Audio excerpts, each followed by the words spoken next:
right, hello everybody, and welcome back to our next adventure, getting to Mythic and Aether Drift Draft. I had a couple of audio issues last time. I believe I've resolved them today. I had somebody else set up my OBS for me at home, and I'm in a new location on a new computer. I think I fixed them all, but if not, be sure to let me know in the comments below so I can correct it for the next one. And with that, we're just going to go ahead and get into the draft. Welcome to our Pack 1 Pick 1 for our draft here today. There are a couple of cards in this pack, one of which much better than all the others. Chandra Spark Hunter. This card is phenomenal. It's 4 mana for a Planeswalker that comes in with 4 loyalty. At the beginning of combat, you can target a vehicle you control and it becomes an artifact creature and it gains haste. You can sacrifice an artifact or discard a card. If you do, draw a card as the plus. 0 just makes a 3/2 vehicle that crews, and then the -7 is whenever an artifact you control enters, this emblem deals 3 damage to any target. It's very good. It's decently easy in this format to get with like the board stalls and stuff to get it to 8 loyalty to be able to ult it. And so we are definitely going to go ahead and take this Chandra Spark Hunter. It's one of the few things that will auto put me into red. Market Backwalker, also good. Spike Shell Harrier, an okay card. I did not see the rest of the pack, but I'm pretty happy with our Chandra Spark Hunter. All right, going to the next pack, we're definitely in red. One of the best removal spells I think you can get in red is Road Rage. It deals X damage to target creature or planeswalker, where X is 2 plus the number of mounts or vehicles. Chandra makes vehicles, and it's one of the only removal spells that does a good bit of damage most of the time because you play a lot of mounts and vehicles in red for 1 mana. And so I'm likely going to take that Road Rage. Other notable cards in the pack, there is a Pact Altair. This card is great. Also works pretty well with this Chandra Spark Hunter. Maybe you can go into like a red-black aggro type of situation. But Road Rage, I think, is a little too good to pass up, and it keeps us open to what our other colors possibly want to be. Wow, okay, so pick 3 in this pack. There's a Riverturn Monument. Riverturn Monument is a bomb in this format. A lot of the time, cards like this look like they might be too slow for limited. That's not true for Riverturn Monument. Because all of the games go to so many board stalls, Riverturn Monument really is just a bomb in this format. I don't know a pro player that would be upset with Riverturn Monument Pack 1 Pick 1. It's 2 mana for an artifact, 1 tap, any number of target players each mill 2 cards, and then it exhausts to have target player mill cards equals the number of cards in their graveyard, which is something that's, even easier to do in limited than it is to do in other formats. So, I'm going to go ahead, take this blue card, and, blue-red is not an archetype I'm super comfortable drafting. I don't draft it a lot, but maybe that is where we'll end up, or maybe we'll end up in some sort of teamer situation. Speaking of teamer situations, there's a couple good cards in this pack.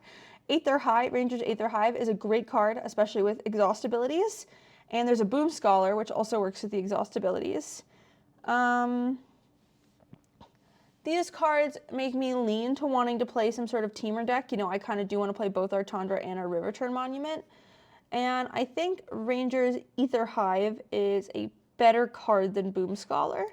And so I think I'm going to take this Aether Hive here, but not with confidence. Maybe I would rather have the Boom Scholar.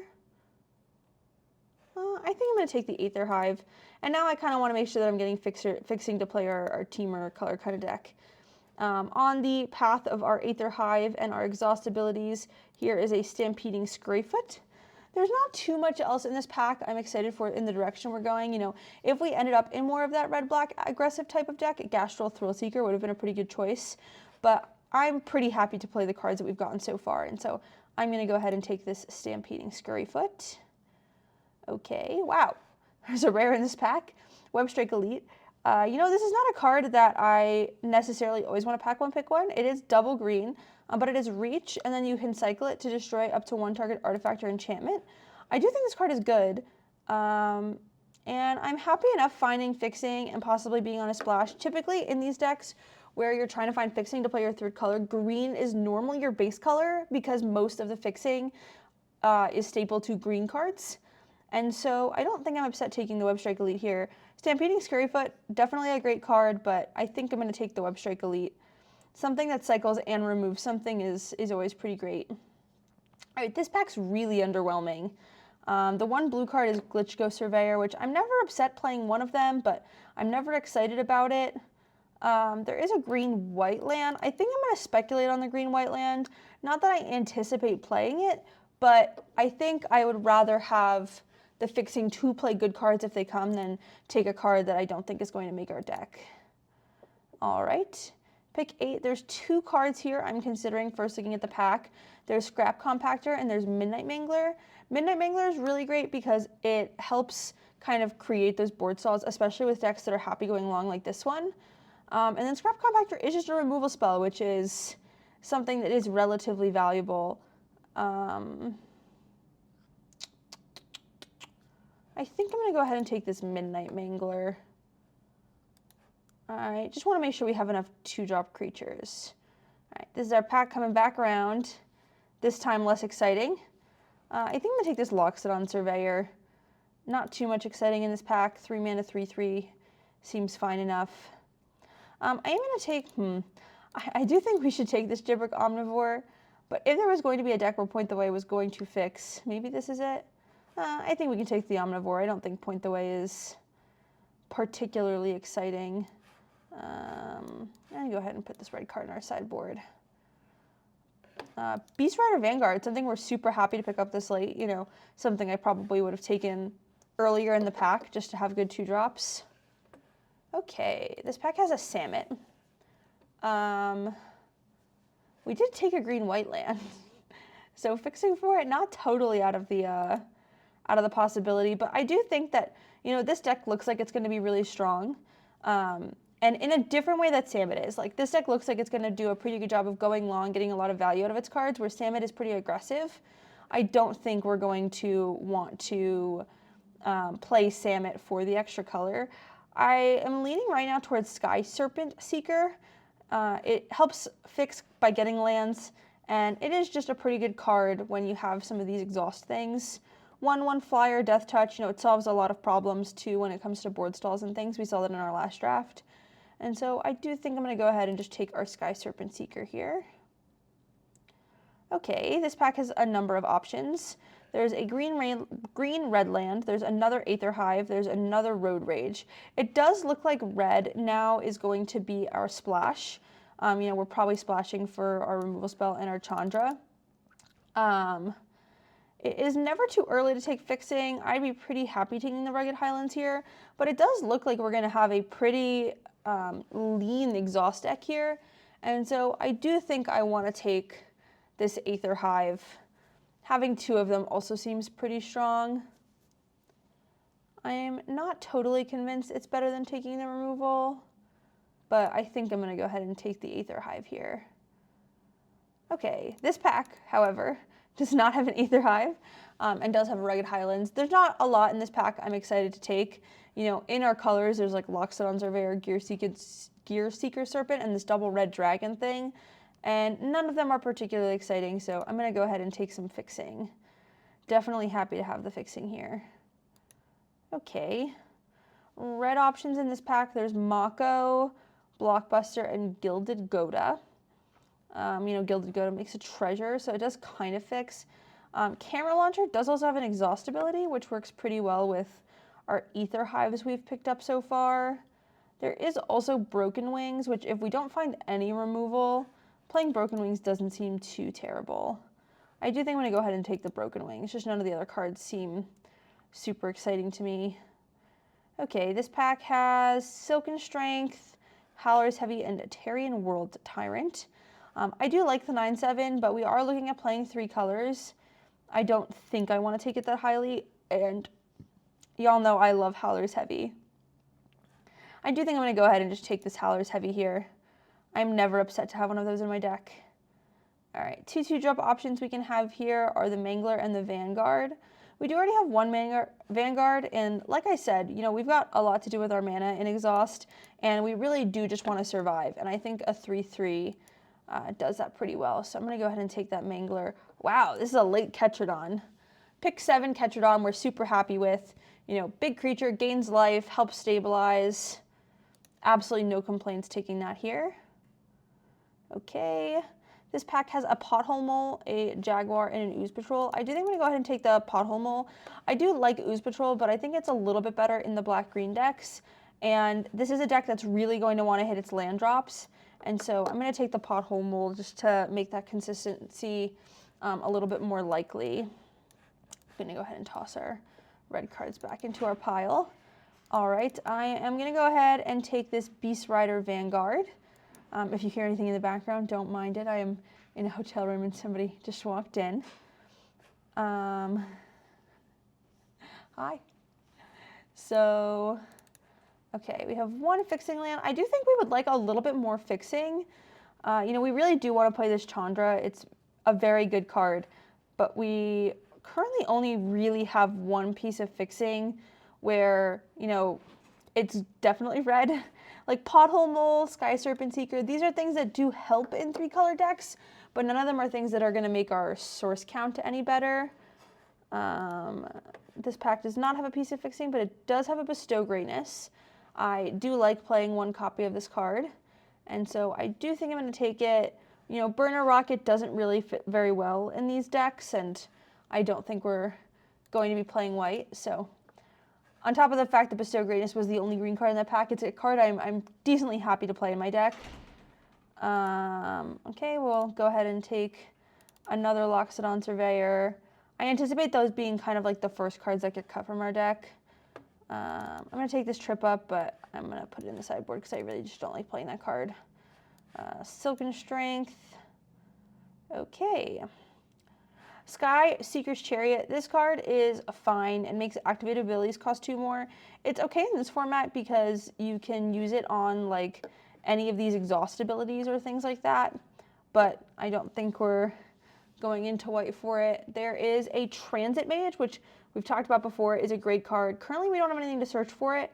I would take it anyway, except for this pack has a Greenbelt Guardian, and in these exhaust decks, Greenbelt Guardian is just super overperforms. This card is great. So I do think I'm going to go ahead and take that Greenbelt Guardian. Other cards in this pack that are notable, I would definitely consider taking the Thunderhead Gunner, and I'm going to hope this piece of fixing wheels, but I don't want to take it over our, you know, premier 2-drop. This pack, on the other hand, not so exciting. You know, things in our colors, there's a Hole Drifter, a Spell Pierce. I do think I'm going to take this starting column. Our red card, specifically Chandra, but I think we play Road Rage if we have it anyway, is so strong that playing a piece of like kind of mediocre fixing to make sure we can cast it, I think is worth it. All right, there is tons in this pack. Duretti does not really fit into the deck we're playing currently. Earth Rumbler is a great card. It's a 7/6 vehicle that, you know, can become creature by exiling things from your graveyard. There's also a Scurryfoot, which is another 1-drop that fits in our exhaust synergy, and there's a Thunderhead Gunner, which is a great red card. I do think we're not running Shy on playables. Now I'm between the Thornwood Falls, which is a piece of fixing in our colors, and the Earth Rumbler. I do think Earth Rumbler is maybe a little too premium to pass up. I do think now we have enough fixing that we can play just this Chandra if we need to. That being said, this pack has a Velo Heartbike, which is fixing I'm super happy to have. Taps for any color, you know, does make a vehicle while you do it, and it also gains 2 life, so it helps with stabilization. Super happy to pick up Velo Heartbike here. All right, this pack has Scrap Compactor and Hazard of the Dunes. Hazard of the Dunes is a top common. You know, it's green, it turns into a big creature, it is trample and reach, and it just is a huge value engine, and so I'm pretty happy to pick that up here. I don't really want to play these Loxodon Surveyors if I don't have to, so I'm going to go and take them out. Okay. This pack is Venom Sack, Lagak, and Keen Buccaneer. I'm looking a little bit at our curve here. You know, Web Strike Elite, we're probably not playing on 2.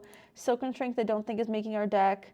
There's 2 Beast Rider Vanguards and 2 Manglers. I think I'm going to take the Keen Buccaneer just because it works a little bit better with our Aether Hives. And, you know, helping us get through our deck. Another Beast Rider Vanguard. I do think it's what I'm going to take. I don't know if I want to play all 3 copies. That might be kind of the next place I go to cut things. Broken Wings is probably like the card that I like the least in our deck, but I'm a little nervous that our removal is pretty abysmal. You know, we have just about none of it. which is not terrible when your card quality is this high, but theoretically we would like to have more of it. I took Aether Jacket there, and then I put it in my sideboard. I just don't think there was anything in the pack that was making our deck. And Aether Jacket, you know, is kind of a removal spell. Okay, I'm going to go ahead and take this Thunderhead Gunner. It is on the splash, but it's such a great card that I think I'm okay playing it on the splash. I don't think any of these cards are making our deck. I don't really want to play this Road Rage because we don't have too much that works with it. I guess we have the Manglers and the Aether Hives. Even if we didn't have those, we're so light on removal that I think we're kind of opted into playing it. I'll take the rare for our wild card ventures. Take this Intimidation Tactics. Put this Gilded Goda in our sideboard. Take the last card. And you know, I'm pretty happy with the way this draft turned out. As soon as it loads, we'll look at our last couple of cuts and then hop right into our first match. But I think the deck turned out pretty good.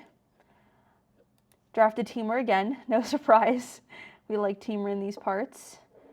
Okay, I'm definitely going to cut at least one of these Beast Rider Vanguards. Our deck does have a lot of 2-drops, which is a good place to be. I don't know how many of them we want to play. I also think I'm okay cutting this Gibrick Omnivore. Like I said, we already have a lot of 2-drops, and I don't think 3/2s are making enough impact on the game in this point. And then I'm between either a land and playing 16 lands with Starting Column or Bestow Greatness. I've talked about it a lot, but these exhaust decks are pretty mana hungry, and so typically you're okay having extra mana, but I don't know if there is a card I want to cut from this deck. You know, I think definitely the worst card is Broken Wings, but I don't think we're allowed to cut it. There's just too little removal in this deck to consider cutting that card. I'd consider playing Trip Up for our removal, but it really is just like a pretty underwhelming piece of removal because they can just put it back on the top of their deck and then, you know, the problem hasn't been solved. I do think I'm going to go ahead and cut a land. A blue one to be specific, I think. That puts us at 6 islands, 7 forests, 4 mountains. It's not really where I'd like to be on blue sources. Maybe I should cut a non-blue card. We do have the Starting Column and the Velo Heartbike, but most of our blue cards, like the Manglers and stuff, we kind of want to play early. I'm really not sure. I'm going to do this one because of the Hand Smoother. I think generally I wouldn't consider cutting a land in this deck. I'd probably cut something else, but the Hand Smoother is enough to convince me to cut a land. And with that, I will see you guys for game number 1. Here we are for match number 1. We are on the play, and our hand is a little sketchy. We do have the Mountain and the Chandra, but we don't have a green source. I think it is sketchy enough that we're just going to have to throw it back. This one is a little bit better. I am going to go ahead and put the Road Rage on the bottom. That's because even though we don't have the red source yet, Chandra is a card we're pretty happy to play a little later, and it makes a higher impact to the game than our other red card. And we definitely want to put one of the red cards back because we don't have the mana to cast it. All right. Green, sure. We'll go ahead and I think we can cast this Midnight Mangler. The reason I casted the Midnight Mangler there is we can play the Greenbelt Guardian and crew the Mangler, which will hit for an additional point of damage next turn. The other thing is Midnight Mangler is a good blocker, so maybe I think instead of attacking, actually, I'm going to play our Riverturn Monument, and I'm just going to start milling our opponent this turn. You know, we have a good defensive creature, milling our opponent. Starting the earlier we start, the sooner they will die. Typically, you want to wait to find a time to play Riverturn Monument when it's safe. You know, like you don't want to be taking too much damage. And because we do get to block their only creature that they have currently with our Midnight Mangler, I think playing Riverturn Monument this turn is definitely acceptable. All right, let's go ahead and start milling our opponent. Unfortunately, we didn't see a Pit Automaton in this draft. That's one of the best cards you can hit with Riverturn Monument. because you end up doubling the exhaust.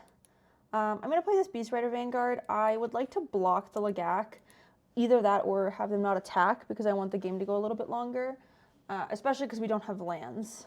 And I would rather block with the Beast Rider Vanguard when we're low on lands than the Greenbelt Guardian. The Greenbelt Guardian with one more land can exhaust and get a lot bigger. I'm not going to block the Lagak, given that it's crude, you know, taking 2 damage.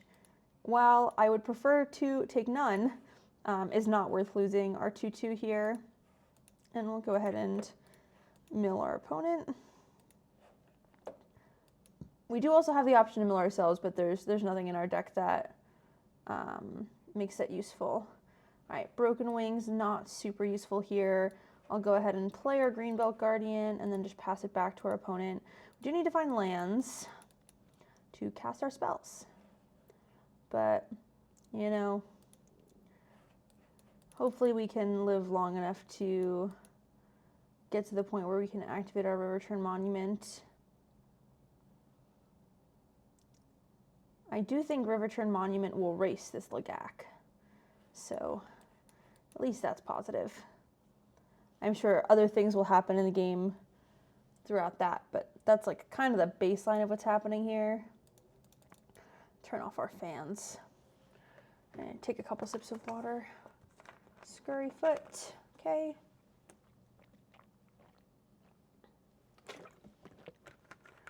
Make a 3/3. Accrue the Lagak. And then it's a question of if they're attacking with both. So I will block with the Beast Rider Vanguard. Happy to do a card for card trade. Then go ahead and mill our opponent. Then hopefully we can draw a land so that we can exhaust our Greenbelt Guardian. That way we have a little bit of better blockers. Still no land. Go ahead and play that Scurryfoot and pass it back. Staying alive is very difficult when you don't draw any lands. We even mulliganed. I feel like we're going through more games than usual where, you know, 4 or 5 turns in a row we just don't draw lands. If I had known, I could have milled myself 2 cards and maybe we would have gotten to our lands sooner. Earth Rumbler. Okay, well, our Broken Wings has become useful. That's nice. It doesn't have haste, so next turn we can... there's a chance we do it earlier just because we want to make sure we're keeping as many cards in their graveyard as possible. Saddle. Yeah, I'm going to go ahead and take the 2 again. And I don't think... Deciding whether I want to double block this. I'm just nervous that if we take 3, we're going down to too low a life total. And we're going to want to start playing our spells instead of exhausting our Greenbelt Guardian. And so while it feels pretty bad, I do think I'm going to block. I just really want to try to keep our life total a little higher. And I really hope we draw a land here, not to play one of our 4 mana spells, but so we can play our 3 mana spell and our Broken Wings. Our Broken Wings and mill with Riverturn Monument. All right, we did draw a land. And I do think playing Broken Wings here saves us more points of damage than playing the Hazard of Dunes because they can still crew the Earth Rumbler. So we are going to take 4 this turn, which is not ideal, but we do have an answer for the Earth Rumbler.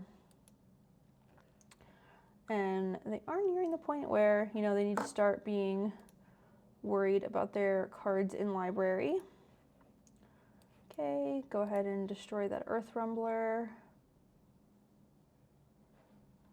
Puts 10 cards in the yard. Then they're going to 12, which means next turn they'd be going to 14 with 17 cards in library.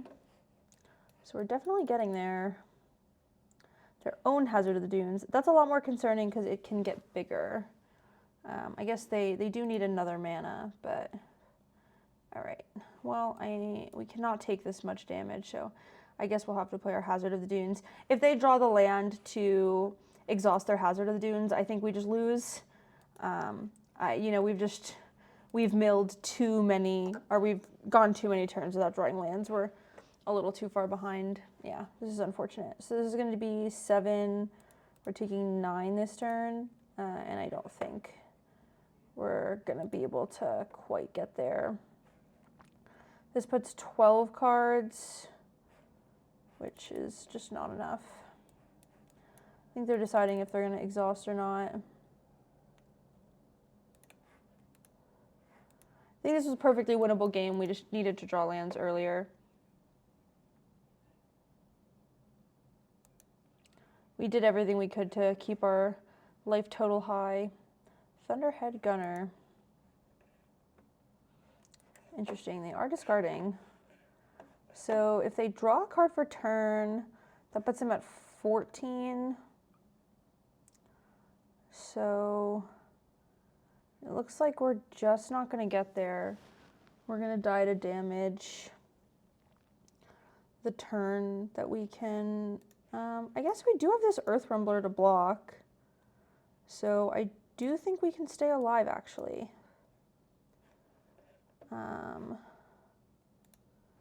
Hopefully this is enough. We can crew the Earth Rumbler, block the Hazard, then it would trample over for 1. We block the Thunderhead Gunner. That puts us to 3, or to 1.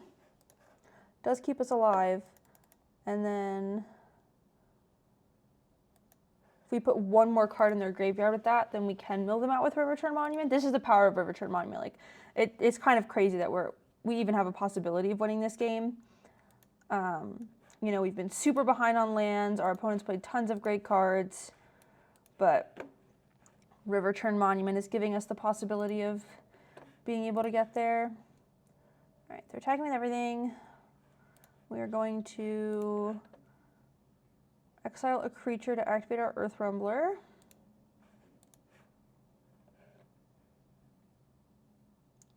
Okay. And then pass to blockers, which is going to block the Hazard and the Thunderhead Gunner. And now if they exhaust, it uses all their mana and it puts us to 1, which is not quite enough to kill us.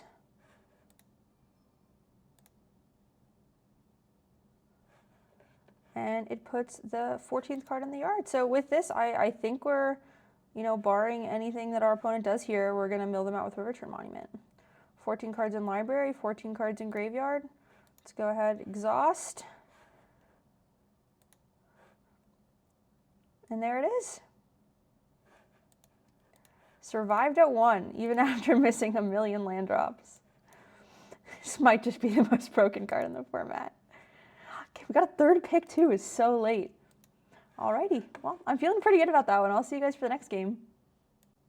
Okay, welcome here to match number 2. We're once again on the play, once again with no green mana. I am going to go ahead, like the last time in Mulligan. This hand's much better. We have 3 colors. We have Chandra, Midnight Mangler. This hand feels pretty good. I am going to bottom the starting column. That we have the starting column to get all of our colors, and because we already have access to all of our colors, I'm just going to be confident that at some point we will get a 4th land, unlike how long it took us to last game.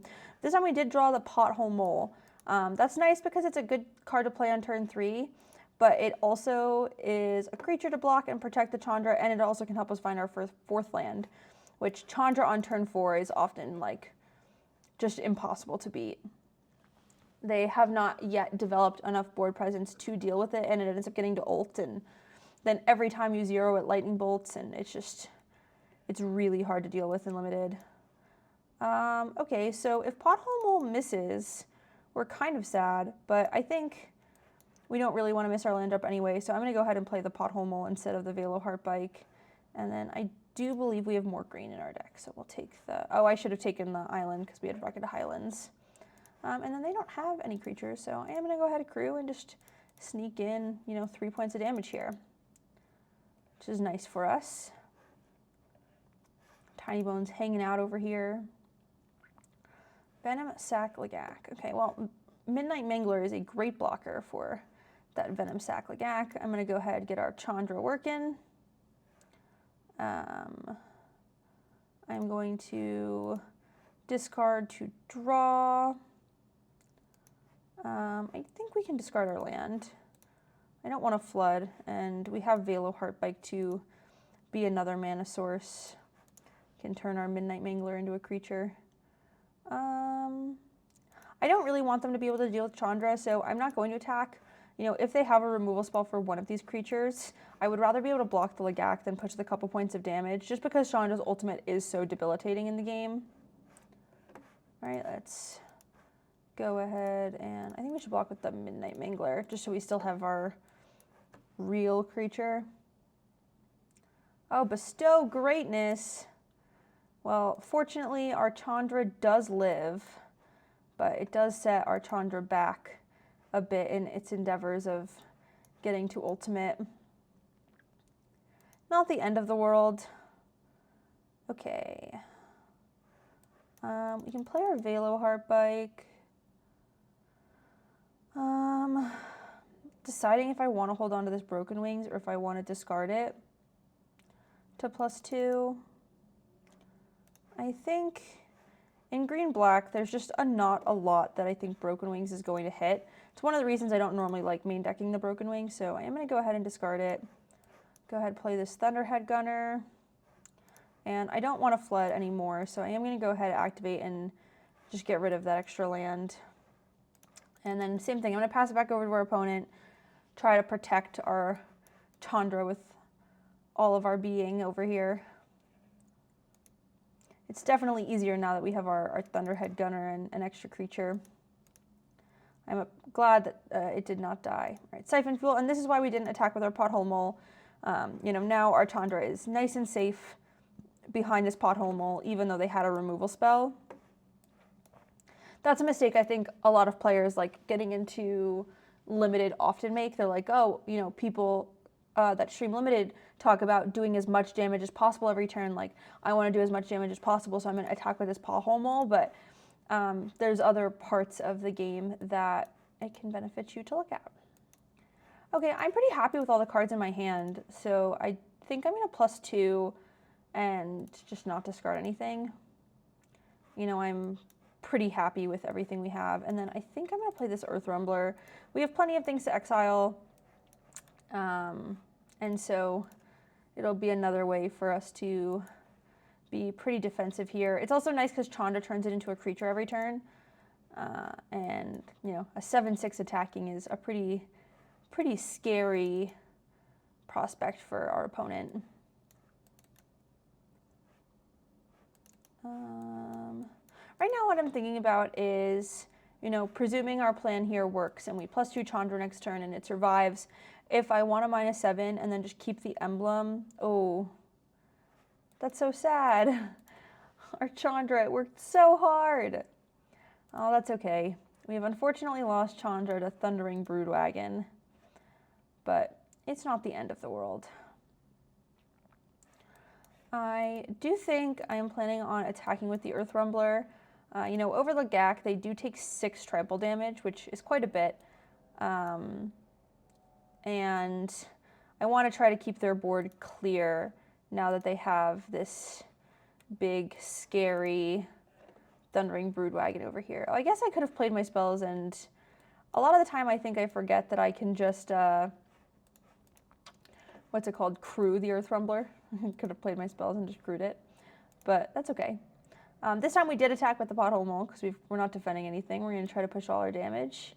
Play our Velo Heartbike, gain some life, and then play our Hazard of the Dunes. What's nice about this Velo Heartbike here is it is our 7th land, so next turn we can exhaust Hazard of the Dunes, which gives it trample again, which is nice.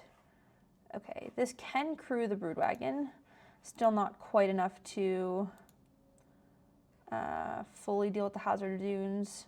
Okay, now they can double block the Hazard of Dunes with the Broodwagon and a creature, and our Hazard of Dunes will die. But while our Hazard of Dunes dies, you know, it clears both creatures because this does have only 5 toughness. So unless they have something, I'm pretty happy just attacking with Hazard of the Dunes and exhausting it. Okay. Ooh. Well, now I want to question if I want to wait to exhaust, and I don't think so. I think greeding for, you know, 1/1/1 flyer here is probably a little too greedy, especially given that they have this reach creature if we don't attack. Right. Crewing the Broodwagon. Getting the double block. Go ahead and exhaust. And you know, they can buy back the Deathless Pilot and recast it, so they're not fully out of the woods here, but we are definitely feeling a little safer without that Thundering Broodwagon there. And Aether Hive is a good card, so hopefully we can draw another one of our many exhaust creatures, get some value out of the Aether Hive. It's pretty well statted even without that. Oh, that's annoying. A 6/6 is, you know, unfortunately for us, much better statted than the rest of our board. Grim Bauble, okay. Sure. My guess is they just want to like get the mana to be able to surveil. Push 3 damage, sure. All right, let's go ahead, play our Aether Hive. And I think we're fine to play our land. You know, we're not going to be able to draw a bunch of cards and play several lands a turn. So we will hold our land and make them think about it. Okay. I'm going to crew the Aether Hive and block the Omnivore. They only have one card, and it's the card they drew, and so, I don't know, you know, if it's a trick, it's a trick and we got, but I don't want to take that much damage by respecting it all that much. Maybe they have a second Grim Bauble. Another Deathless Pilot, okay. Well, I'm happy with our block. All right, we'll play a land and pass it back. I want our Aether Hive to be able to continue blocking their little things. And if we attack with the Pothole Mole, then we can't block with anything. We do need to find a little bit more gas to, you know, be able to finish off this game. Grim Bauble. I've never seen these sleeves. They're surveilling 2. 11 cards in the graveyard. All right, so they surveilled Silken Strength to the bin and left the other card on top. Okay, pass to attackers. Just the Ooze Patrol. We are going to need to find an answer to this Ooze Patrol soon. We do we can crew things and use them as chump blockers. Bestow Greatness, or we can not crew anything, you know, and just block it and Bestow Greatness. Okay.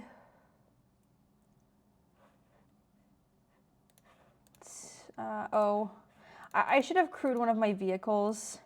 If we lose our Pothole Mole here, it leaves us much worse off in following turns, and so it would have been safer to crew the Aether Hive in case they had a removal spell. Thankfully, we didn't get too punished. You know, I mean, they might still have another Grim Bauble or something, but getting rid of our creature makes it difficult to protect ourselves in the following turns because you need to be able to crew vehicles for them to be useful. So I should have crewed the Aether Hive and blocked with it. It would have been a little bit safer. Rise from the Wreck for 4 cards. Oh, I'm not sure we're going to be able to deal with that. They got their Broodwagon back, a Mammoth, and the Ooze Patrol's back. Oh, I'm concerned. I don't think we can come back from this. They are truly rising from the wreck.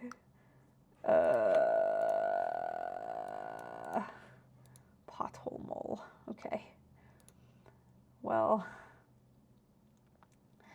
I feel like if we drew a good card that had an exhaust ability, maybe we'd have a chance in the air if it wasn't for the Broodwagon. But the Broodwagon, I think, really just ruins any opportunity we have of staying in this game. Yeah, I'm going to go ahead and concede. I don't think we can beat that. I'll see you guys for the next game. Okay, welcome back for match number 3 against Mission Taco. Taco sounds kind of good right now. Like the rest of our hands, this one is missing green, and so we're going to go ahead and mulligan it. This hand looks better. I really don't know what I want to bottom. I don't really want to bottom the starting column because one of our colors that we're missing is green. I think maybe we're allowed to bottom the mountain because of the starting column. I think I like that. I want to be able to play our Webstrike Elite as a creature / cycle it, you know, any of the above. And so I definitely want to keep our 2 green sources. Island is a great draw. Swamp, Gibrick Omnivore. All right. I am going to play our Beast Rider Vanguard here. You know, I'm happy to cycle our Webstrike Elite later in the game. And, you know, I want to be able to block the Omnivore if it attacks, and I'd rather block with the Vanguard than our Web Strike Elite. We lose less this way. Right, Forest, Aether Jacket. Okay, that's a little annoying. If we cycle this for 3, we can destroy the Aether Jacket. If we play starting column this turn, then we can cycle this for 3 next turn, unless they choose to destroy it. I don't want to lose the Aether Hive, which is the other card I would consider playing. I'm going to play the starting column. I think playing the starting column here gives us the option to cycle the Web Strike Elite if they don't kill the starting column, and I'm kind of okay if they kill the starting column with their Aether Jacket. And so I'm going to go ahead and do that as our kind of answer to Aether Jacket, because I just don't want it to kill our Aether Hive. Aether Hive seems like it's going to be pretty strong here. All right, 2/4 with reach, search a card with no abilities. I'm just going to get back their Omnivore. All right, while they're tapped out, I'm going to go ahead and cycle this for 3. It will destroy the Aether Jacket, which is nice, and draw us a card. And I want to do it while it can't tap, because then we get to keep our starting column, which is nice. Okay, Road Rage. Once we play the Aether Hive, that'll be able to do 3 damage, which is nice.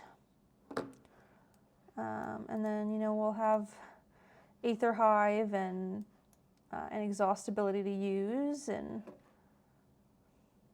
doesn't feel the worst. Aether Hive's also a great blocker for, you know, our opponent's board. We do have exactly enough mana to play both the Aether Hive and the Buccaneer, which is very nice. Go ahead, play both of those and pass it over. And now, you know, the Aether Hive is a great blocker, so we should be able to, oh no, they're hovering. Are they just reading, or do they have an answer? Who knows? Our opponent is in Abzan colors. Normally when they're in Abzan colors, I assume they must have something good in white, you know, kind of dragging them to wanting to play that additional color. Nothing we've seen yet, but like Caradora, Beast Rider Vanguard. What's that card called? Beast Rider? No, that's this one. You guys know what I'm talking about. The green, white, and 1 Veteran Beast Rider? Is that what it's called? Okay, well, let's try. You know, if they're going to use something to make it so we can't block, or maybe they're just making it a creature so they can kill it. Okay, that's fine. I don't think I want to trade Arcane Buccaneer for the Omnivore, especially since we have a kill spell for it. Bestow Greatness. That's a pretty good one.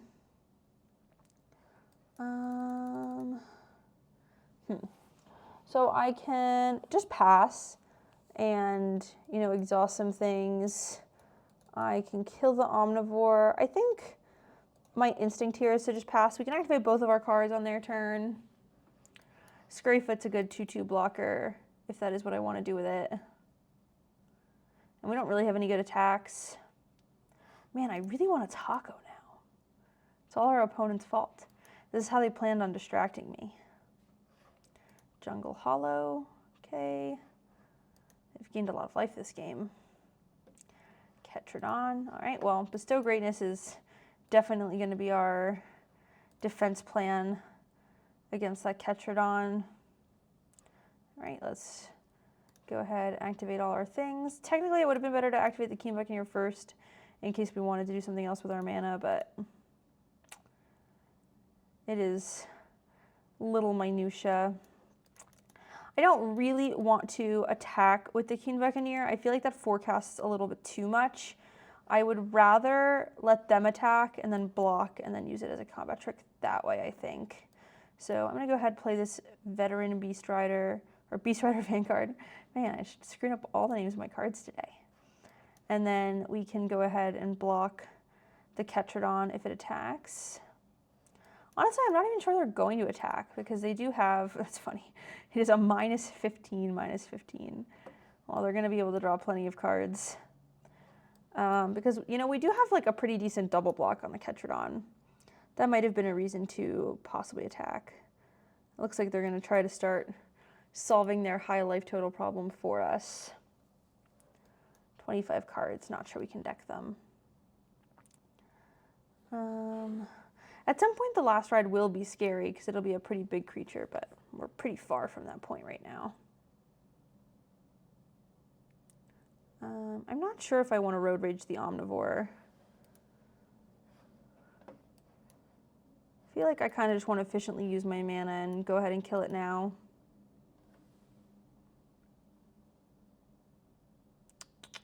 All right, we've solved one problem on the board. And I think maybe now we want to try to start being the aggressor. I'm not 100% sure about that. We can start just activating our Beast Rider Vanguard. We don't have enough mana to both activate it and bestow greatness. So I think I'm going to pass to them and kind of give them the option. You know, if they don't attack in a way where we need to play our Beast Rider Vanguard, then we'll go at our bestow greatness. We'll go ahead and just activate Beast Rider Vanguard. All right, drawing another card.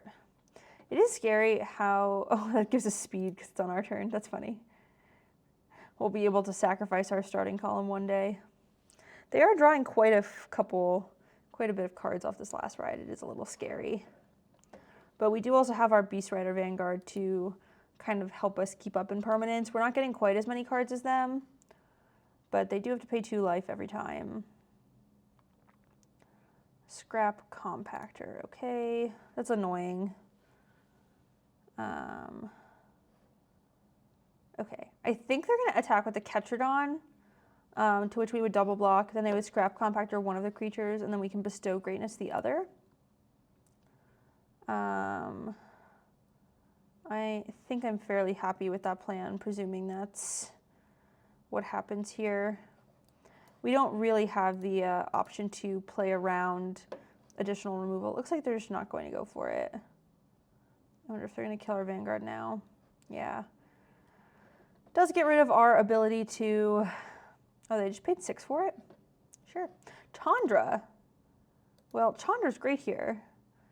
It definitely gives us a way to kind of deal with our opponent's board, which is... Oh, and a Riverturn Monument is great here while they're drawing their deck. So I'm not going to play the Riverturn Monument yet. I am going to choose to hold this Bestow Greatness. Do we want our starting column anymore?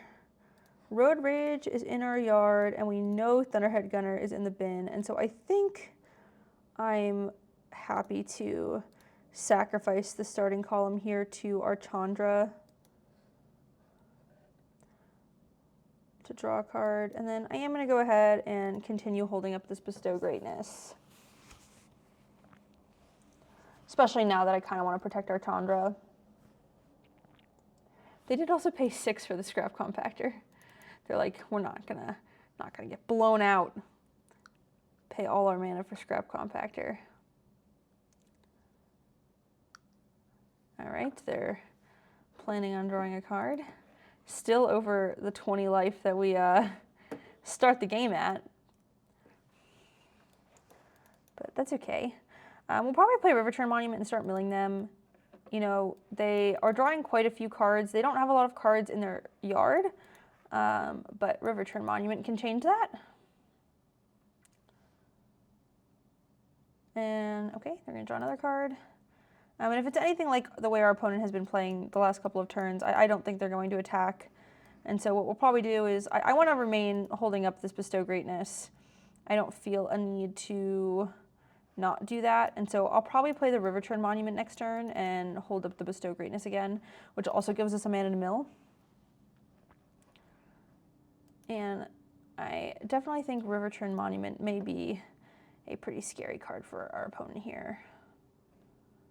All right, I am going to go ahead and discard our forest just to avoid getting too flooded. We definitely don't need this land here. All right, we got another one. Just deciding if I want to play my land before I pass. I think I'm happy to keep developing my mana. I do want to mill with Riverturn Monument this turn, and so while I could play Greenbelt Guardian and still hold up Bestow Greatness, I do think I'm just going to go ahead and and just pass so that I can hold up the Bestow Greenness and plan on milling them with the Riverturn Monument, helping us with our speed again. I don't know if we have another card in our deck that references speed. Okay, Riverturn Monument, I'll mill them to 6. They have a lot of cards in their hand. Pay 2 life, draw a card. Last Ride can almost become a creature that survives.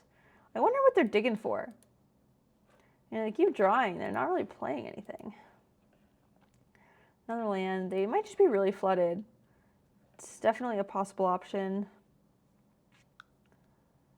Okay. 17 cards in library. We've got the Monument.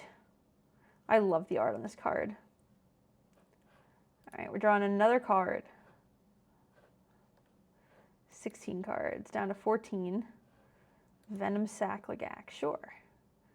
No problem. Deathless Pilot, okay. Pass to attackers. And I do think I am planning on ultimating the Chandra. You know, it's going to stay alive. It makes it so that they really do want to kill it. And,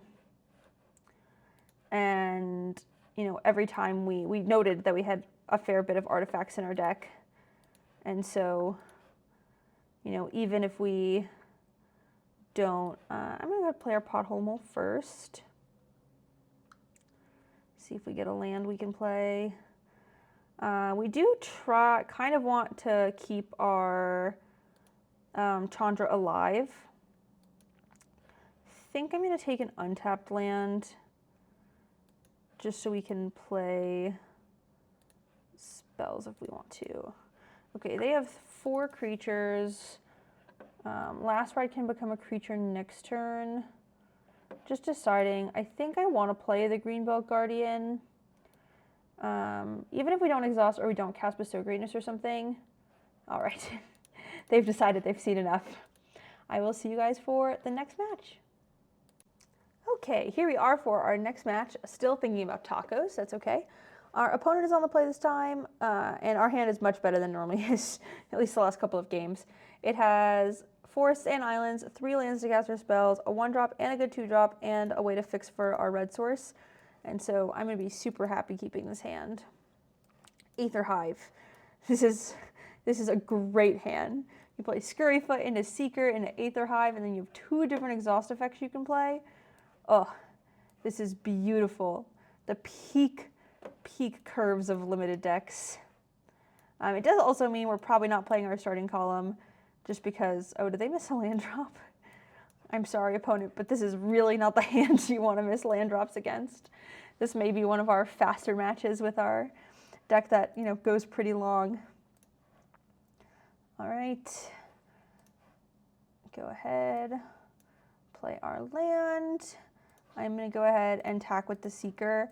You know, see if they block. It gives us the opportunity to exhaust it. And then our thing lives. There's Dice to Death Touch, presuming they don't have something. They might have like Rides In or something, but we still get our Thopter and our 2 lands. And the 2 lands here is super useful, especially when our opponent is down on resources. Thopter and 2 lands. 2 islands. All right. The Aether Hive does also mean that our Road Rage can kill the flyer by itself, which I think we're going to want to do. We have 6 lands, so starting column would put us down to 3 lands. So we can't do that and exhaust the Scurryfoot this turn. But I think I want to do that anyway. Maybe we just want to play like Ketron or something. Maybe that's better. Yeah, I don't think we need to start attacking for 1. Let's just play our big boy. Pass it back over to them. You know, they still need to try to be hitting their land drops and stuff, and so us applying pressure when they can't like double spell or things is difficult for them to deal with. We had an absolutely beautiful curve out 4-2. Okay, Wreck Remover. Okay.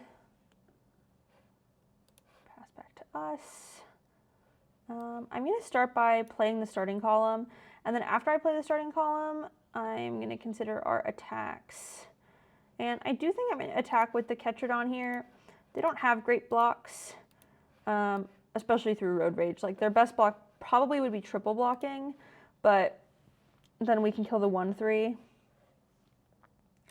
All right, and then I think I want to, we can exhaust our Scurryfoot, make a 3/3, and just make another Thopter, or we can play Greenbelt Guardian and Mangler. I think I want to play Greenbelt Guardian and Mangler, especially because our Greenbelt Guardian next turn can attack, and when it attacks, it exhausts, which makes another Thopter with the Aether Hive. We can start making pretty aggressive attacks. All right, they've got a Mangler of their own. Camera Launcher. You know, they are doing quite a bit with their 3 mana that they've got over there. Okay, another Aether Hive. All right, we have 7 mana. I don't really know how they're going to start dealing with our army of Thopters. So I think I'm going to go ahead and play it. And then I'm just deciding if I want to attack. I don't think I do. I think I'm happy to just like exhaust one of my things, not lose anything, and make a bunch of Thopters, and then we'll Road Rage the Engineer.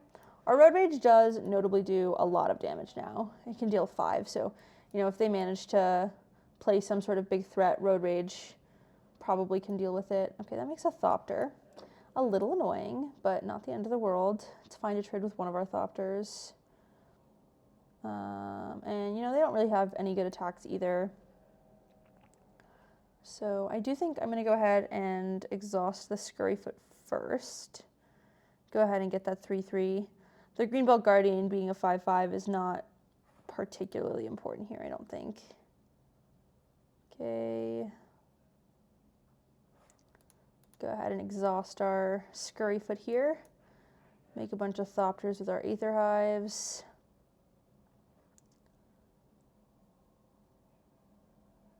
And we're just going to be making tons of Thopters this game. We can still make Thopters with our Greenbelt Guardian. All right, well, better answer than Road Rage is cycling our Howler's Heavy. So I do think I'm just going to go ahead and attack for 3 in the air. I'm pretty happy to keep the board stall on the ground.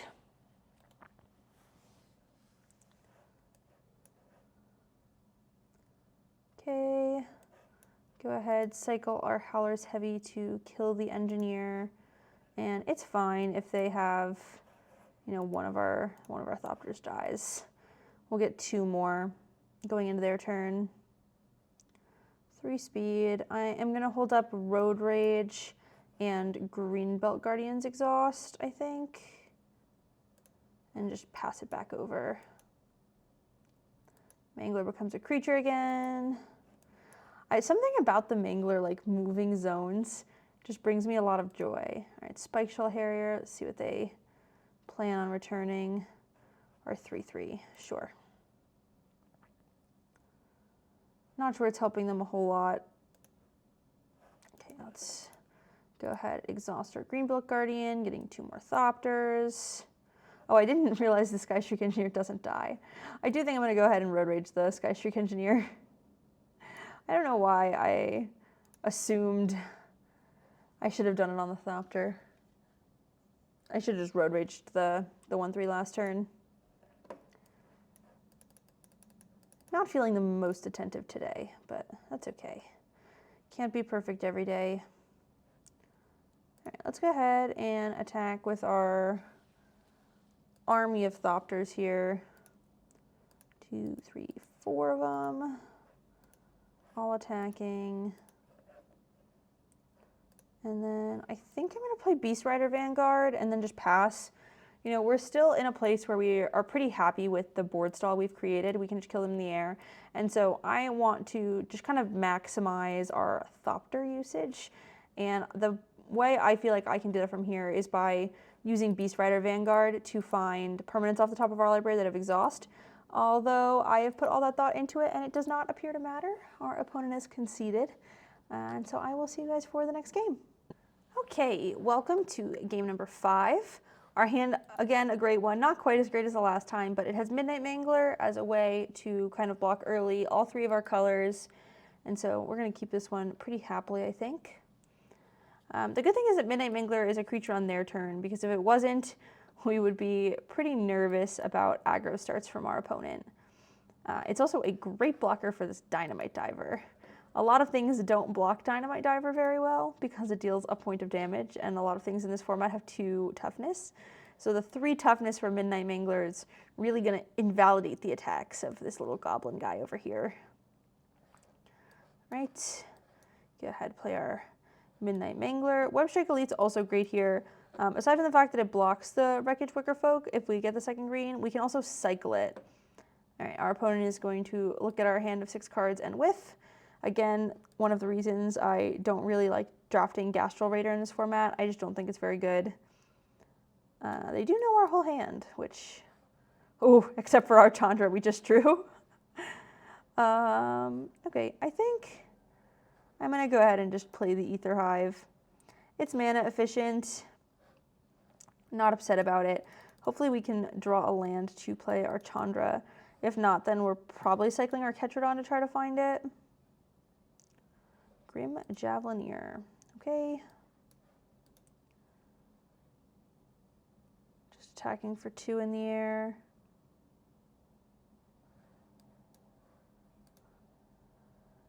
They are going to get to max speed with their Wicker Folk. This card's so good for exactly what you are currently experiencing. Okay, we did draw a land. Not one that lets us cycle the Webstrike Elite, which is rather unfortunate. I think I am going to play Chandra and just start plussing it. We don't have incredible blocks. Chandra goes to 6. Automatically takes 2. But it'll at least take the damage off of our face for a turn. And then I think I'm going to go ahead and discard our Earth Rumbler. We really need to hit our land drops. Ketradon is a great way to stabilize, and we really would like our second green. Oh, do we have a good attack here? Sort of. I actually think this is a pretty good attack. I'm going to go ahead and take this attack. They can block with like 2 of their creatures, but that means 2 of their creatures dies. And we're only going to have 1 creature that can block next turn anyway, whether it's Aether Hive or Mangler. So if the Aether Hive dies, you know, we don't really have a whole lot getting value from it right now anyway. Feels like kind of a free 3 points of damage. I think our opponent should just take it, but these are the moments where it's always a good idea to give your opponent the option to choose. You know, Magic's a hard game, and it's not that you're like assuming your opponent is going to play wrong, but by giving your opponent like the most ways to think, it is the most likely chance to have them make a mistake. All right, Hour of Victory is kind of scary here. All right, it appears they're just going to attack Chandra for 2, which is a reasonable choice. Attacking Chandra for 2. Oh, are they going to attack with a Dynamite Diver to get max speed? Yeah, it appears they are. I'm assuming they're attacking Chandra for 2. If not, we're going to crew our Aether Hive and block with that instead. Okay, yeah. So I'm assuming the Dynamite Diver is just attacking here to get them to max speed so that they can sacrifice their Hour of Victory. So we'll go ahead and just block it. 1 damage right to the face. Yep. Oh, cool. Webstrike Elite can destroy the Hour of Victory. Unfortunately, we did not draw a forest. I am going to go ahead and plus our Chandra. See if we can draw that forest. I think getting rid of the Howler is heavy. Being able to cycle, okay. So I do think I value cycling Webstrike Elite to destroy this Hour of Victory high enough that we should do it. Yeah. It's not ideal, but I don't want to know what the scariest card in their deck is. So we're just going to destroy it before it becomes a problem. Draws us another card, and then we'll have Ketradon next turn. We do not have the good attacks we had last time. We would only kill one creature and lose our Aether Hive, so we won't attack this time.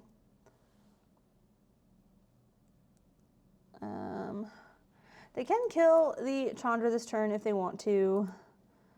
And they can put it to 1 without like even needing to sacrifice a creature. So there's a chance that's what they choose to do. And then what we draw kind of depends on what our turn looks like. Thankfully, Chandra has saved a lot of damage to our face. Ooh, that's terrifying. That has Death Touch, and it pings us.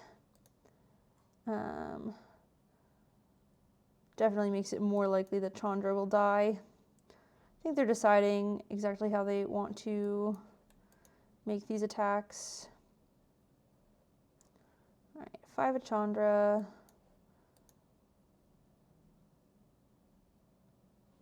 If I were them, I'd probably just be attacking with just about everything in Chandra. Attacking us for 1. Interesting. Okay, well, we can block the Thrill Seeker.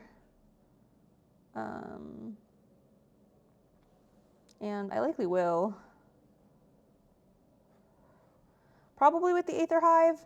We're not getting a lot of value out of the Aether Hive here, and you know, for a similar reason I discussed before, I don't really want to lose our Mangler. It is our only thing that like blocks without needing to be crewed, and so I want to make sure we keep it for that reason.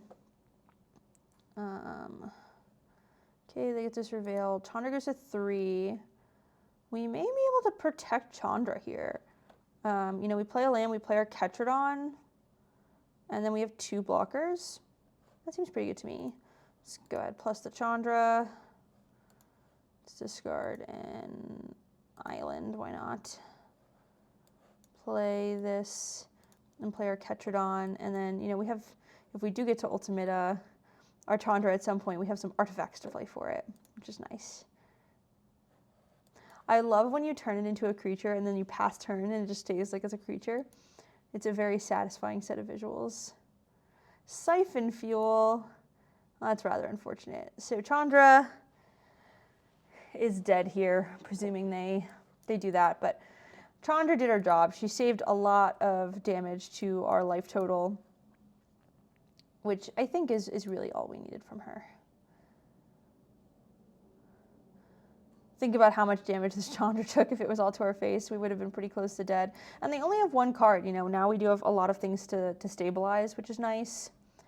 All right, let's play our starting column, play a Mangler, and then I think I want to Road Rage the Javelineer now. They do get to still attack for 1, but it prevents their Surveils and all of their +1/+0 and that shenanigans that I just really don't want to deal with. We don't have any creatures on our side of the board to like be aggressive with, which is a little unfortunate, but not the end of the world. See what our opponent Ben Rogue decides to do. Forgot to turn off our fans. I've never seen this pet. What's this from? It waves. How fun. All right, passing to attackers. They are attacking with both. You know, I am definitely not opposed to this double block. You know, maybe they have something that kills one of them, but one of them kills the Gastral Raider, so I'm okay with this block. All right, they have 1 card left. Attacking for 1 in the air, surely. Oh, back on track. Okay, well. They do get it back. We're not going to lose anything, but it does mean I'd really like to draw some action here.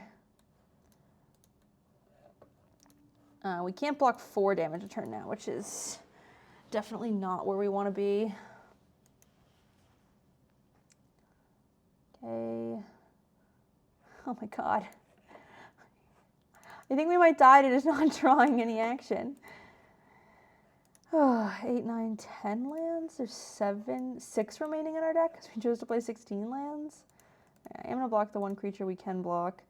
It's unfortunate because it does mean they can attack with these other things, but we just need to hope that we can draw something and try to absorb some of the damage. If we just let them attack for 3, then they're going to keep doing that, and, you know, it's not getting us into any safer of a position. I wonder what they're thinking about. It might be too late now. We drew 3 lands in a row. There were only 6 lands left in our 20-card deck. And we drew a land. I don't think we have another thing that stabilizes super well. Nice. Okay, well, 4 lands in a row with very few left in our deck. Not much we can do about that. We'll just continue on to the next one.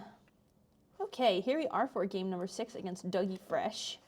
Our opponent's on the play. We have 4 lands and a way to cast 2 of our 3 spells, and I'm not pressed to cast Web Strike Elite on turn 1, so we'll go ahead and keep this one. If we draw a forest, I do think there's a chance that I cast it here instead of the Sky Serpent Seeker. I think it's unlikely. I think I cast Sky Serpent Seeker either way. That way we can play our Pothole Mole and then plan to exhaust. We have drawn only lands since we started.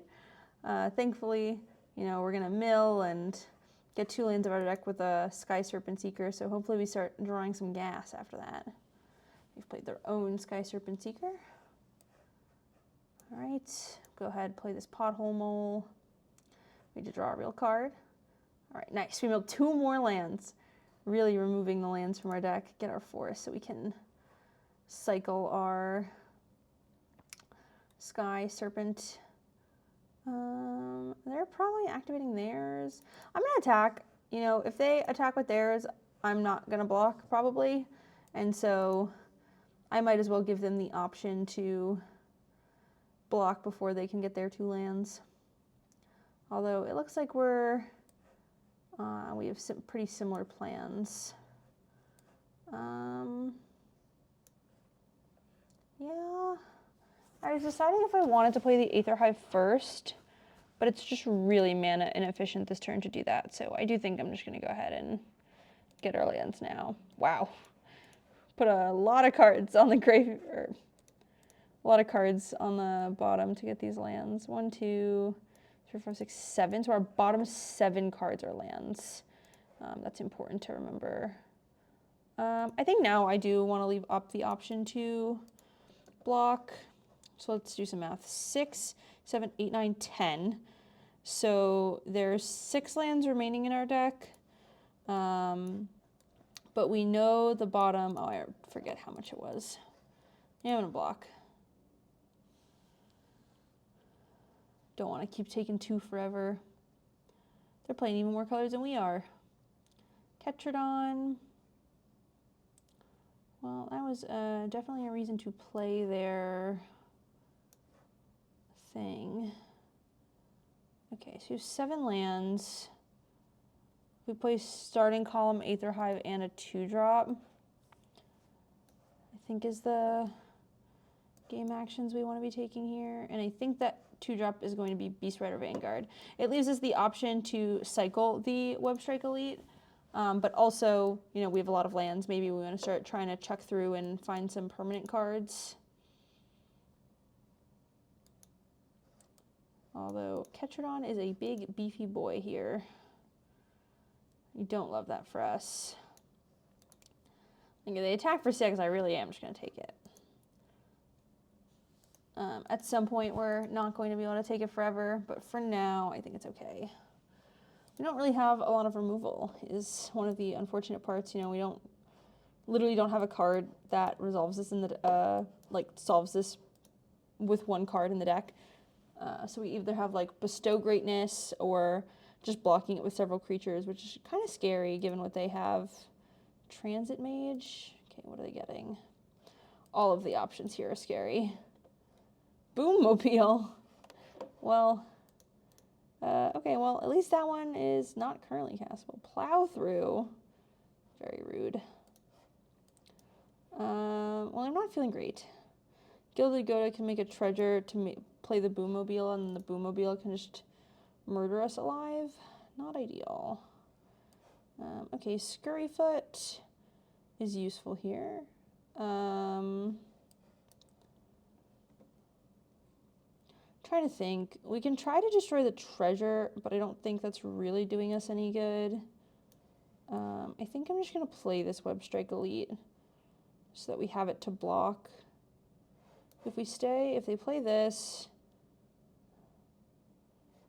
I'm concerned. I think we should play this. Oh, we can destroy it, but that doesn't do very much because they get to exhaust. We have 3, 6, 7, 8 lands. I think we should just play it as a blocker. We'll pass it over to our opponent. Not feeling great. Boommobile will do a lot of damage. 1, 2, 3, 4, 5, 6, 7. So currently 4. That's not so bad. They can target anything on the field, which is not ideal, but thankfully, you know, they have to play it, so they have to get the treasure first. So they do have the mountain. But if they want to destroy something with it, they do need to do that pre-combat because they'll lose the mana. So like if we go to double block or something, we're not going to just get blown out by Boommobile.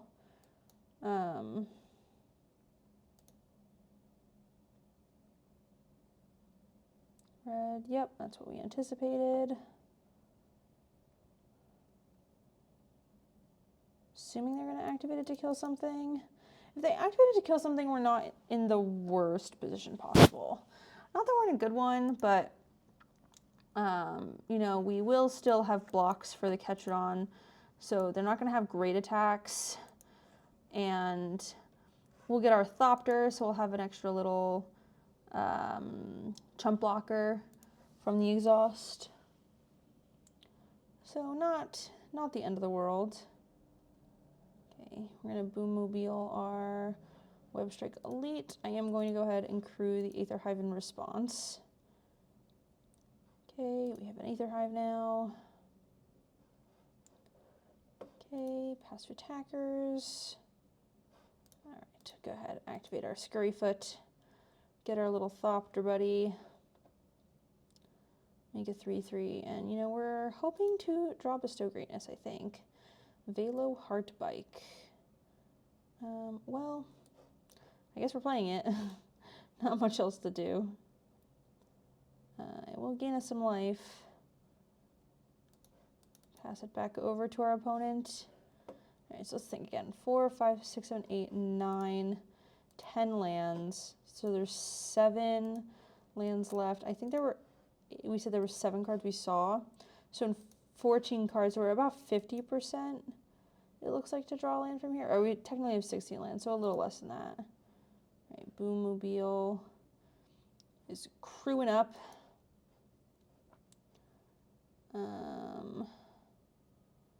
Okay. How do I want to block this? I think maybe I'm fine just giving up 2 things. One of the 2 things being this Velo Heartbike.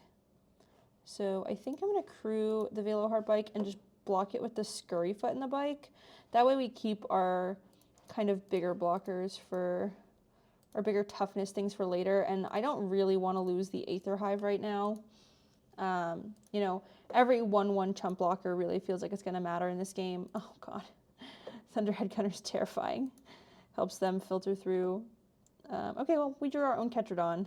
That definitely helps. No complaints from the Ketrodon. I think River Churn Monument, probably one of our better draws here, especially now that the board's a little bit more stable, but they're going to be able to kind of filter through their deck for whatever they want because of the Thunderhead Gunner. Okay, they're attacking with their Ketrodon. I think I am just going to block it with my Ketrodon. You know, put the handshake out, hope they just let us take the trade. Okay. Discarding a mountain. Okay. 4, 8, 9. They've seen 10 lands. Back on track. Uh-oh. Okay, so they can deal 4 damage to something. That kills our 3/3, and now we're in a pretty tough spot. I guess we still have decent blocks. We're not gonna have good blocks for the 6/6 Boommobile though, which is definitely a cause for concern. And they do still have a reach creature. Oh, another land. You know, I'm not sure we're gonna be able to beat the double Boommobile here. It's unfortunate, but our draws have not lined up particularly well. You know, I think our deck is really great. It's unfortunate that decks like this 3/3, but it really is a, you know, like this is a fact of Magic, and anybody playing the game needs to know. Sometimes it happens. You know, we can sit here and think about things we could have done to play better, but in the end, you know, sometimes your opponent does just draw better than you, have better decks than you, and you can't let it get you too upset. If you let it get you too upset, then, you know, you tilt a lot more often, and it's just not worth it. So I do get to make this 3/5 a creature and block the Veilheart Bike, which is nice. You know, we're still taking 6 to the Boommobile, but we're not losing anything to block the 4/2, so that's at least positive. Not ideal, but I am not sure there is anything here that can bring us back. Maybe we can, another Aether Hive. I was gonna say, maybe we can survive long enough that we can get our River Turn Monument and try to mill our opponent, but it does not. We do know River Turn is in the bottom part of the deck. Okay, discard, draw. If they attack with Thunderhead Gunner, we do get the opportunity to kill it, or the Boommobile. Either one of them we can block with 2 3/5s. If they attack with everything else, you know, we're not in a great situation anyway, but see what attacks they make.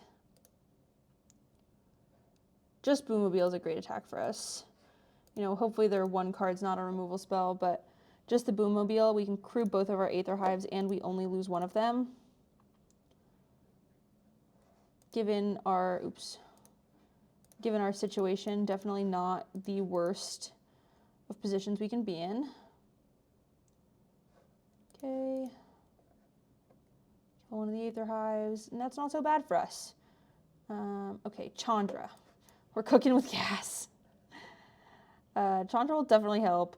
Aside from the fact that it takes damage off our face, it'll help us get through some of the cards we have. It is definitely a threat our opponent needs to take seriously. We will discard, draw Hazard of the Dunes, great draw. You know, when we go to exhaust it, Aether Hive will make a Thopter, and all of a sudden we're feeling pretty in the game. This is why you never get too down. You know, it's always difficult to come back, but if you just give up or concede, like a lot of our opponents we've seen have conceded from spots like this, then, you know, you lose a percentage equity of winning the game. So we've learned a lesson. Thank you, Dougie Fresh at 35. I appreciate you. 5, 9, see how many lands they have left. 10, 11, 12, 13, not very many. Discarding another land, okay. It does appear that they've gotten decently flooded, which, not great for them, but good for us. And they don't have great attacks, it appears. Oh, they have another plow through? Run over, okay. It is unfortunate to lose the Hazard of the Dunes, not get to make our Thopter, but could be worse. And, you know, I don't know what attacks they... Ooh, Earth Rumbler is a scary card. That's one of the few things that kind of gets through our board here. It does look like we have pretty decent blocks. Like, you know, if they go after Chandra, we can block the Boost Buggy. Just, like, make some chump blocks. They attack with everything. Chandra's taking 2. We're killing Boost Buggy. Yeah, I didn't think they were going to. All right, Midnight Mangler. I think I'm going to sacrifice our starting column. We want to... No, oh, I made such a bad mistake. I really wanted to play that.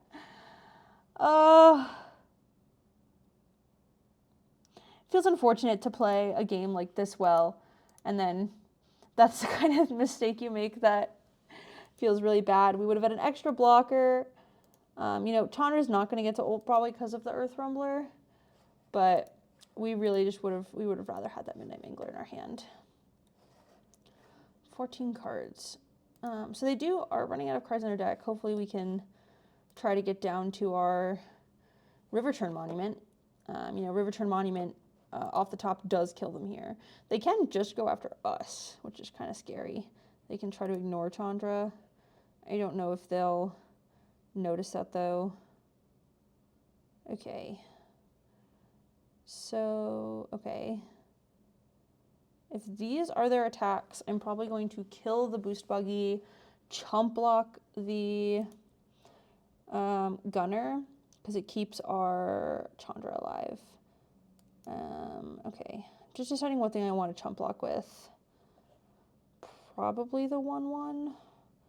Yeah, if we chump block with the 2/3, we're just losing out on like a lot of blocking of attacks. So we'll pass the blockers, chump block the gunner, and then Chandra will live. Doesn't get to ultimate, but I don't think that's what we're looking for here. Greenbelt Guardian, okay. I do think we want to just try to keep finding cards we can play. Especially because making vehicles isn't helping us very much here. I am going to discard our land rather than sacrifice our starting column. Oh, our own Thunderhead Gunner. Great news. Okay, so we'll play our Thunderhead Gunner. Play our Greenbelt Guardian, I think. Yeah. Don't have enough mana to exhaust it, but I think that's okay. And then we'll pass it back to our opponent. Chandra here really protecting our life total. This has been a tough game. Really doing our best to stay alive. All right, discard draw. It might be their last land. 1, 2, 3, 4, 9, 10, 11, 12. Ooh, 9, 10, 11, 12. Forest is 13, 14, 15, 16. So they might have one more. All right, Earth Rumbler becoming a creature. And if Earth Rumblers attack in Chandra, I think Chandra is toast. I think we're better off keeping our Aether Hive for... Oh, that's so annoying. Let's go ahead and crew our Aether Hive. I really wanted to keep our Thunderhead Gunner. You know, as soon as we find Riverturn Monument, we win. And we know it's in the bottom couple of cards, but... Castrol Thrill Roller. Oh, that's terrifying. I do think if they attack with Earth Rumbler, we block just to kill it. Regardless of whether it's like just really killing the Chandra or not. Was this all attacks at us? Okay. So, let's see. If we block here, that is 4/8 damage. If we block like this, it looks like we survive. We take 4, 8, 9, 10, 11. And we lose, oh, hold on, we need to block a 2/2, so we lose Greenbelt Guardian either way.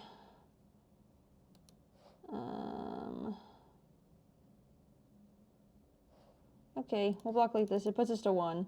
Definitely not looking great, but we're alive.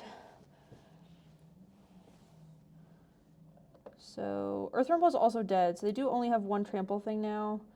Rugged Highlands not helping us here. See if we can find something better. Another land. Unfortunately, that is going to be the game. You know, we really gave it our best shot. Had to deal with a lot of big things. I think the draft was good. You know, sometimes it just doesn't quite get there. You know, our first couple of hands We had a lot of like mulligans where we, you know, like our first game that we lost was to missing a bunch of land drops and stuff. And so, you know, it is what it is. Can't let it get you too upset. I will see you guys for the next episode of Bronze to Mythic Aether Drift Draft. I am going to head off to bed. It is kind of late. And, you know, if you want to support the channel, you can do so by liking, commenting, and subscribing on this video. Let me know if the audio issues are fixed. I am hopeful they are. I did a bunch of tests, but hopefully that follows through to the upload. More direct way to support me is through my Patreon. My Patreon, I post deck guides. You know, the one that I'm most well known for at this point is probably the Esper Pixie guide, as well as, you know, my updated sideboard guides for any constructed formats I'm playing. I also use it as a blog, mostly for myself. I think that every person that is playing Magic, like if you're playing Magic, there's not enough money in professional Magic to put the amount of time in it just to like make money off of it. You're doing it because you really like getting better and growing in the community and things like that. And so I post all my blog posts there of things that I'm doing currently to get better. You know, I've gotten to a point where I'm at a pretty high level, but you can always do better. You can always grow. And so a lot of those thoughts go on my Patreon as well. I appreciate all of the support, and I will see you guys next time.